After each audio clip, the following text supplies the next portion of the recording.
Students, आज हम लोग संस्कृत में व्याकरण की बात करेंगे। संस्कृत व्याकरण में टॉपिक है संधि। संधि के बारे में हम लोग आज जानेंगे। आप लोग को 10th स्टैंडर्ड में एक टॉपिक है संस्कृत का जो है विसर्ग संधि। नॉर्मली सिर्फ विसर्ग संधि आप लोग के सिलेबस में है, बट हम लोग हर एक संधि के बारे में 1 by 1 देखेंगे। तो संस्कृत व्याकरण संधि, विसर्ग संधि की हम लोग स्टूडेंट्स बात करेंगे। उसके पहले हम लोग संधि को देखते हैं कि संधि इन Sanskrit is one of the most important basic topic in grammar. We see sandhis in many other Indian languages as well. Sandhi is the combination of two letters which leads to a change in a letter. It can be replacement of a letter, an addition of a letter or a deletion of a letter. हम लोग को पता है कि संधि join करना और संधि डिसज्वाइन करना। तो संधि कौन सी, उसमें जो डिसजॉइन हम लोग वर्ड करेंगे तो हम लोग को मिलेगा सम प्लस धी। शब्द का अर्थ है मेल या जोड़। दो निकटवर्ती वर्णों के परस्पर मेल से जो विकार परिवर्तन होता है वह संधि कहलाता है। संस्कृत, हिंदी एवं अन्य भाषाओं में परस्पर स्वरों या वर्णों के मेल से उत्पन्न विकार को संधि कहते हैं। ठीक है, जैसे सम प्लस तोष संतोष, देवः प्लस इंद्र देवेंद्र, भानु प्लस उदय भानुदय। तो स्टूडेंट, संधि जो है वो दो वर्णों का मेल होता है, या तो दो वर्णों को हम लोग डिसजॉइन करते हैं तो डिसजॉइन संधि हो जाती है। ठीक है, तो संधि के टोटल भेद कितने हैं वो हम लोग जानेंगे। संधि के 3 प्रकार होते हैं। एक है स्वर संधि, दूसरी है व्यंजन संधि और तीसरी है विसर्ग संधि। तो अभी जो आप लोगों को 10th स्टैंडर्ड में जो टॉपिक दिया गया है सिलेबस में वो है विसर्ग संधि। तो पहले हम लोग विसर्ग संधि के बारे में जानेंगे और उसके बाद 1 by 1 हम लोग जानेंगे व्यंजन संधि और स्वर संधि के बारे में। तो लेट्स स्टार्ट विसर्ग संधि। स्टूडेंट, विसर्ग संधि में एक चीज़ आप लोगों को याद रखनी है कि आप लोगों को विसर्ग संधि में ये 4 टाइप्स की संधि पूछी जा सकती है। विसर्ग दैट मीन्स व्हाट? विसर्ग दैट मीन्स जो वर्ड के पीछे जो 2 डॉट होते हैं, ठीक है, उसको बोलते हैं हम लोग विसर्ग। ठीक है, तो यहाँ पे आप लोग 4 चीज़ें याद रखोगे। पहले या तो लोप, अदरवाइज ओ, अदरवाइज ये एस जैसा आप लोगों को जो दिख रहा है उसको बोलेंगे हम लोग अवग्रह। उसके बाद उत्तव संधि, रत्व संधि एंड सत्व संधि। ये 3 संधि आप लोगों को चारों के चारों पार्ट याद रखने हैं आप लोगों को, उत्व, रत्व एंड सत्व। और फर्स्ट जो हम लोग ने देखा वो लोप या O plus S, S that means अवग्रह। तो हम लोग पहले बात की बात करते हैं विसर्ग संधि में लोप। तो स्टूडेंट, यहाँ पे लोप जो है, अदरवाइज ओ अवग्रह जो है, उसके 2 पॉइंट दिए गए हैं। पहला तो ये है कि अगर प्लस के आगे उत्तर पद और पूर्व पद, यहाँ पे 2 पद होते हैं, ठीक है, उत्तर पद और पूर्व पद। तो पहले वाला जो पद है उसमें क्या होना चाहिए? अ प्लस विसर्ग होना चाहिए। और दूसरे वाला जो पद है प्लस के बाद वाला, दैट मीन्स उत्तर पद में क्या होना चाहिए? व्यंजन होना चाहिए। और व्यंजन ऑलरेडी आप लोगों को सारे पता है, स्वर कौन से हैं और व्यंजन कौन से, वो आप लोग जानते हो। और दूसरा वो नियम है कि पूर्व पद में अ विसर्ग होना चाहिए, अ प्लस विसर्ग, और उत्तर पद में भिन्न स्वर होना चाहिए। ठीक है, तो अभी हम लोग उसका देखते हैं। स्टूडेंट, यहाँ पे आप लोग एग्जाम्पल देख सकते हो कि सह प्लस पठति। तो मैंने पहला जो था नियम वो क्या बोला? लोप में, विसर्ग लोप में पहला जो नियम था वो क्या बोला कि प्लस के आगे यहाँ पे अह होना चाहिए। स के साथ स्टूडेंट अ इन्वॉल्व है। हर एक व्यंजन के साथ स्वर ऐड होता है स्टूडेंट, तो ही वो फुल व्यंजन कहलाता है, अदरवाइज वो हलंत होता है, वो आप लोग को पता है। तो स के अंदर ऑलरेडी अ इन्वॉल्व है, तो यहाँ पे आप लोग देख सकते हो कि अह है, प्लस बाद में क्या होना चाहिए? व्यंजन होना चाहिए। तो प जो है स्टूडेंट, वो प क्या हो गया? व्यंजन हो गया। तो आप लोगों को क्या होगा? लोप होगा। किसका लोप होगा? विसर्ग का लोप होगा। तो विसर्ग दैट मीन्स व्हाट? 2 जो डॉट होते हैं स्टूडेंट उसको बोलते हैं हम लोग विसर्ग। उसका लोप हो जाना, दैट मीन्स हट जाना। तो यहाँ पे आप लोग संधि क्या देख सकते हो? सेम एज इट इज़ लिखा हुआ है, सिर्फ विसर्ग जो था वो रिमूव हो गया, वो हट गया, उसका लोप हो गया। क्यों? क्योंकि प्लस के आगे क्या आया, अ प्लस विसर्ग आया, और प्लस के बाद क्या आया, व्यंजन आया। दूसरा एग्जाम्पल देखते हैं हम लोग स्टूडेंट, ए शह, अ के अ विसर्ग है, अ प्लस विसर्ग है, और उसके बाद व विचरति, व जो है वो क्या है, व्यंजन है। तो यहाँ पे भी हम लोग ने क्या किया, विसर्ग को रिमूव कर दिया और प्लस को हटा दिया। तो स्टूडेंट एक चीज़ याद रखना, लोप में, विसर्ग लोप में पहला नियम ये है कि प्लस के आगे अगर अ और विसर्ग है और प्लस के बाद में कोई व्यंजन वर्ण आ रहा है तो संधि करने के टाइम पे वो विसर्ग हट जाता है, नथिंग एल्स, और कुछ नहीं रहता है, बाकी का एज इट इज़ हम लोग लिखेंगे।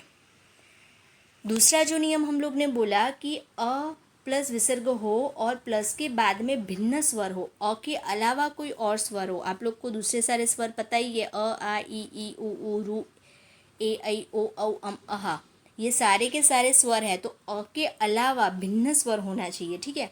तो यहाँ पे आप लोग देख सकते हो कि अ प्लस विसर्ग दिया हुआ है, प्लस आ जो अ से भिन्न स्वर है, उस टाइम पे भी क्या होगा स्टूडेंट, जो विसर्ग है उसका क्या हो जाएगा, लोप हो जाएगा। लोप हो जाएगा दैट मीन्स हट जाएगा वो। दूसरा एग्जाम्पल देखते हैं हम लोग, रामः प्लस उत्तिष्ठति, यहाँ पे अ प्लस विसर्ग दिया हुआ है जैसे सेकंड नियम के अनुसार, और बाद में क्या होना चाहिए, भिन्न स्वर होना चाहिए। जो यहाँ पे स्वर क्या दिया है, ऊ दिया है, जो भिन्न स्वर है अ से, उस टाइम पे भी विसर्ग का लोप होगा, remain as it is word रामः उत्तिष्ठति। हम लोग को बीच में से प्लस निकाल देना है और विसर्ग को रिमूव करना है। ये हुआ विसर्ग लोप का पहला नियम, लोप का नियम, ठीक है स्टूडेंट। लोप में भी दो नियम थे, या तो प्लस के बाद व्यंजन होना चाहिए अ विसर्ग के बाद, और या तो अ विसर्ग के बाद भिन्न स्वर होना चाहिए, अ के अलावा कोई भी स्वर होना चाहिए। तो क्या हो जाता है, विसर्ग जो है वो क्या हो जाता है, लोप हो जाता है, दैट मीन्स हट जाता है। अभी हम लोग दूसरा देखेंगे स्टूडेंट, यहाँ पे आप लोग को दिया है ओ अदरवाइज अवग्रह। तो यहाँ पे हम लोग देखेंगे कि प्लस के आगे यहाँ पे नियम था कि अ विसर्ग, अ विसर्ग होना चाहिए। अगर उसके बाद क्या आया, फिर से अ आया, अ के बाद भी अगर अ आ रहा है स्टूडेंट, यहाँ पे हम लोग ने क्या देखा था, अ और विसर्ग, तो अ विसर्ग के बाद भी अगर अ आ रहा है तो उस टाइम पे स्टूडेंट हम लोग क्या करेंगे, उसका क्या हो जाएगा, ओ और अवग्रह हो जाएगा। तो पहला वाला जो अ और विसर्ग है उसके रिप्लेस में हम लोग ओ लगा देंगे, और दूसरा वाला जो अ है उसके रिप्लेस में हम लोग अवग्रह लगा देंगे। तो यहाँ पे हम लोग ने सह अ प्लस विसर्ग का क्या कर दिया, सो कर दिया, और ये वाला जो अ है उसको रिमूव करके उसके प्लेस पे क्या लगा दिया, अवग्रह लगा दिया। सेम एग्जाम्पल देखेंगे दूसरा हम लोग, चंद्रह में भी आप लोग को दिखाई दे रहा है अह दिखाई दे रहा है, ठीक है। और यहाँ पे अपी, तो मैंने क्या बोला, अह और उसके बाद अगर अ आए तो पहला वाला जो अह है उसका क्या हो जाता है, ओ हो जाता है। तो चंद्रह का हम लोग ने क्या कर दिया, चंद्रो, और दूसरा वाला जो अ है प्लस के बाद में जो अ आता है उसका क्या हो जाता है, अवग्रह। तो वो कट करके उसके जगह पे रिप्लेस में हम लोग अवग्रह लगाते हैं। तो स्टूडेंट ये विसर्ग संधि का पहला नियम जो था, लोप विसर्ग संधि में दो है। एक तो लोप कब होता है, विसर्ग कब लोप होता है, तो अह के बाद में अगर व्यंजन आए तो, और अह के बाद में अगर भिन्न स्वर आए, अ के अलावा कोई स्वर आए तो।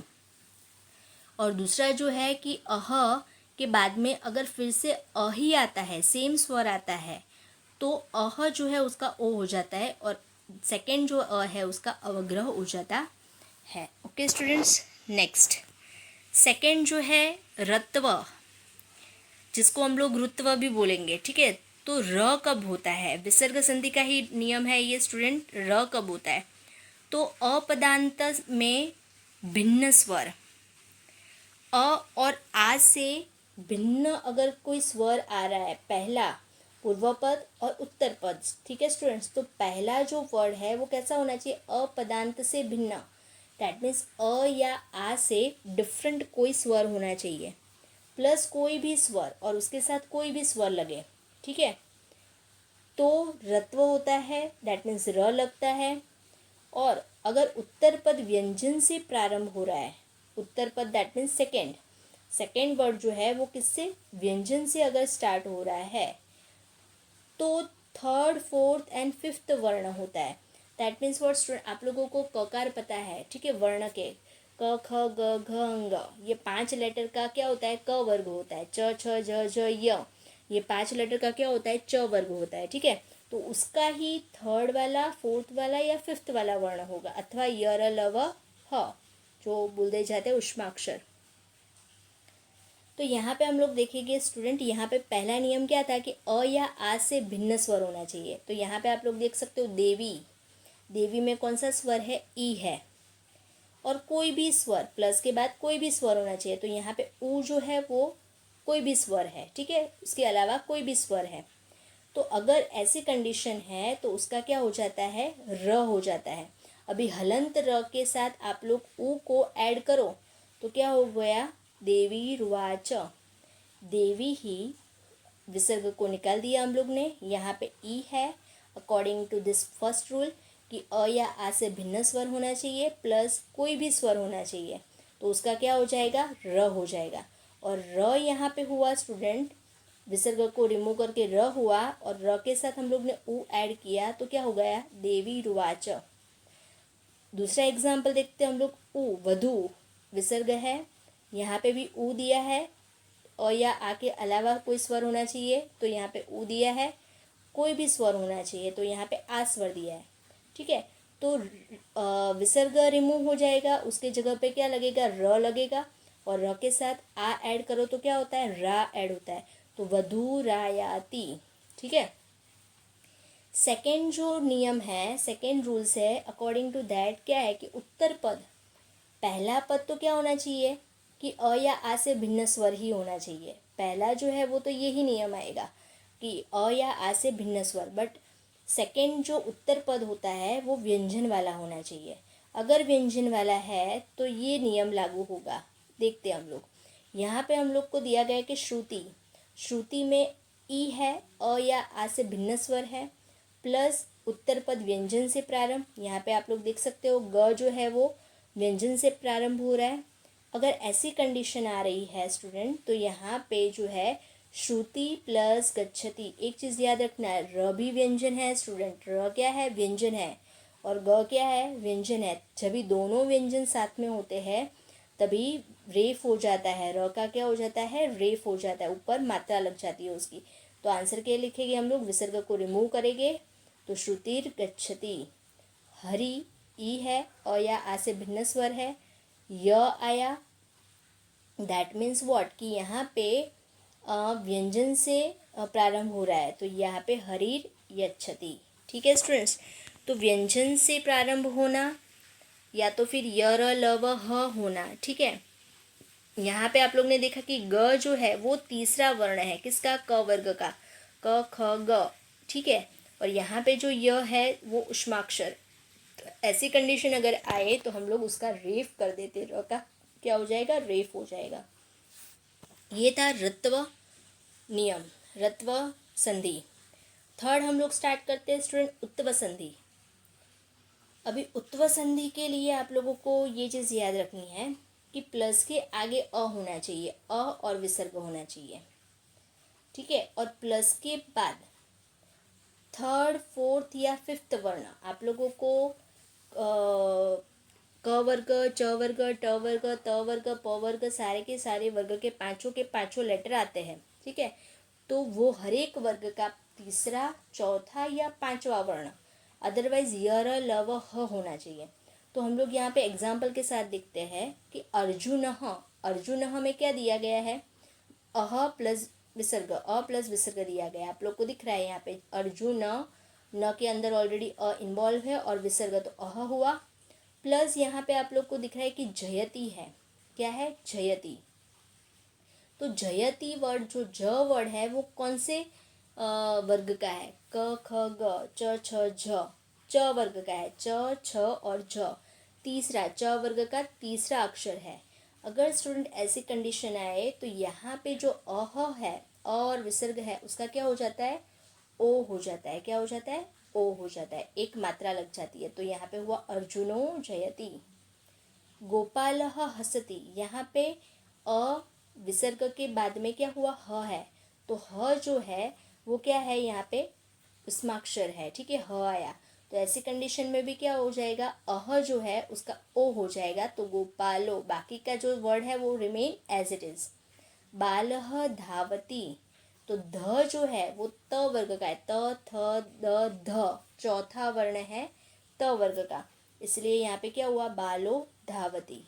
एंड यहाँ पे हरह प्लस याति, यह जो है वो उष्माक्षर है, इसलिए हरो याति। स्टूडेंट ये नियम में ऐसा है कि अ प्लस विसर्ग और उसके बाद तीसरे चौथे और पांचवा वर्ण आए कोई भी वर्ग का, अगर अथवा तो यर लव ह आए, तो उस टाइम पे जो विसर्ग है अ और विसर्ग है उसका लोप हो जाता है और उसके जगह पे ओ लग जाता है। ठीक है स्टूडेंट्स, ये हुआ उत्व संधि। लास्ट स्टूडेंट जो नियम है हमारा वो है सत्व संधि। हम लोग ने देखा कि लोप कैसे करना, उसका विसर्ग का लोप कैसे होता है और ये कैसे होता है नियम। आगे हम लोग ने देखा रत्व संधि, र कहाँ पे लगता है, रेफ कहाँ पे लगता है। आगे हम लोग ने देखा कि ओ कहाँ पे लगता है, ठीक है। अभी आएगा सत्व संधि। स्टूडेंट आप लोग हर एक जन जानते हो ये तीन श के बारे में, श, श और स। आप लोग को ऑलरेडी पता है कि तीनों स मूर्धन्य, दंत्य और तालव्य, ठीक है। तो संधि के संस्कृत में कहीं पे भी आप लोग देखोगे स्टूडेंट, तो ये जो नियम है वो याद रखना है आप लोग को। कु चू टू तू पू, कु चू टू तू पू, दैट मीन्स व्हाट, क वर्ग, च वर्ग, ट वर्ग, त वर्ग और प वर्ग, ठीक है। आप लोग को आगे ऑलरेडी अनुनासिक में मैंने लिखवाया था, अनुस्वर और अनुनासिक के टॉपिक में 5 वर्ग अलग अलग लिखवाए थे। क वर्ग में कौन से लेटर आते हैं, क ख ग घ अंग। च वर्ग में च छ ज झ य, ट वर्ग में ट ठ ड ढ न, त वर्ग में त थ द ध न, प वर्ग में प फ ब भ म। तो स्टूडेंट यहाँ पे हम लोग को क वर्ग लेना नहीं है, उसको कट किया है, और प वर्ग भी लेना नहीं है, उसको भी कट किया है। लेना क्या है हम लोग को, च, ट और त, च वर्ग, ट वर्ग और त वर्ग। तो यहाँ पे नियम क्या है स्टूडेंट कि अगर आगे प्लस के आगे, दैट मीन्स पूर्व पद में अह आए, अ प्लस विसर्ग आए, और उसके बाद वाला जो भी है लेटर वो च वर्ग का हो, क्या हो स्टूडेंट, च वर्ग का लेटर हो, च छ। आगे हम लोग ने इसमें क्या देखा student, third, fourth and fifth वर्ण देखे। तो बाकी कौन से बचे वर्ण, पहला और बीच दूसरा, पहला और दूसरा वर्ण बाकी रह गए। यहाँ पे भी थर्ड फोर्थ फिफ्थ देखे हम लोग ने, यहाँ पे भी थर्ड फोर्थ एंड फिफ्थ देखे। तो फर्स्ट और सेकेंड वर्ण हमारा बाकी जो रहा है, तो प्लस के बाद जो लेटर आ रहा है वो पहला और दूसरा होना चाहिए च वर्ग का। अगर च वर्ग का पहला और दूसरा लेटर दैट मीन्स च या छ आए, तो उसके जगह पे कौन सा वाला श हो जाएगा स्टूडेंट, श ये वाला हो जाएगा। उतना याद रखना आप लोग, ठीक है। यहाँ पे भी आप लोग अह देख रहे हो और छ देख रहे हो, तो च के बाद छ आता है, तो यहाँ पे भी क्या होगा, ये वाला श हो गया। बट अगर अह के बाद श ही आए, ये वाला श आए, तो वहाँ पे वो श 2 बार लिख देना है स्टूडेंट। यहाँ पे आप लोग देख सकते हो, this way also you have to write as it is लिख सकते हो, अदरवाइज वो श 2 बार आप लोग लिख सकते हो। सेकेंड नियम मैंने बोला ट जो है, तो ट और ठ 2 लेटर आगे के बच गए, वो कौन से थे, ट और ठ। तो यहाँ पे अगर ठ आ रहा है, यहाँ पे ट आ रहा है, तो उसके जगह पे हम लोग कौन सा, ये वाला श लिखेंगे। यहाँ पे मैंने एरो किया हुआ है, वो वाला श लिखेंगे। बट अगर अह के बाद ये वाला ही श आया तो वो भी डबल हो जाएगा, दैट मीन्स 1 इज़ हाफ। यहाँ पे हलंत दिख रहा है, तो हलंत दैट मीन्स हाफ, और एक पूरा वाला। थर्ड जो है, अगर त वर्ग आया, त और थ, ठीक है, प्लस के बाद या तो त आया या तो थ आया, तो उसके रिप्लेस में विसर्ग के जगह पे हम लोग क्या कर देंगे, ये वाला स लिख देंगे, ठीक है। और अगर प्लस के बाद ये वाला ही स आया तो वो डबल हो जाएगा। तो स्टूडेंट ये बहुत ही इजी है नियम, श सत्व संधि का, श स एंड स के लिए। च वर्ग का श हो जाता है, च और ट का श हो जाता है, ट और ठ का श हो जाता है, और त और थ का स हो जाता है। ये तीनों के तीनों श जो हम लोग ने देखे, तालव्य, मूर्धन्य और दंत्य वाला जो हम लोग ने देखा। और अगर प्लस के बाद में ये तीनों के तीनों श आ रहे हैं तो वही श डबल हो जाते हैं जॉइन संधि करने के टाइम पे। ठीक है स्टूडेंट्स, तो यहाँ पे हमारी ये जो संधि के टॉपिक थे वो कंप्लीट हुए। हम लोग ने देखा कि 4 टॉपिक के अकॉर्डिंग आप लोग को याद रखना है। फर्स्ट वन लोप, ओ अवग्रह, उत्व, रत्व और सत्व। यहाँ पे हम लोग ने देखा था कि लोप कैसे होता है, विसर्ग का लोप कैसे हो जाता है, ओ और अवग्रह कैसे लगता है, रेफ कैसे हो जाता है, अदरवाइज कैसे लग जाता है, उत्व ओ कैसे लग जाता है, और स तीनों के तीनों श के नियम, दैट मीन्स सत्व संधि। अकॉर्डिंग टू दिस आप लोग आगे का नियम पढ़ेंगे और आगे के नियम के अकॉर्डिंग ये सारे के सारे एक्सरसाइज है और एक्सरसाइज के आंसर फाइंड आउट आप लोग कर सकते हो। यहाँ पे मैं एक बार रीड कर देती हूँ आप लोग को सारे क्वेश्चन, और आगे के वीडियो को देख के आप लोग इसके आंसर फाइंड आउट करने की कोशिश करना। हविः प्लस करोमि, कोशः प्लस अयम, अधः प्लस गति, शिवः प्लस अहम, रामः प्लस उत्सहते, क्लिष्टः टवर्ग, पितुः इच्छा, गोपालः हसति, अह पतिः, कुतः आगतः, हरिश्चरति, कश्चोरः, अश्वागच्छति, तरुस्तर तत्र, दुष्कर्मः, सिंहोत्र, मुनिरायं, मनोहरः, यशोगानम एंड रामश्चेते। आगे के सारे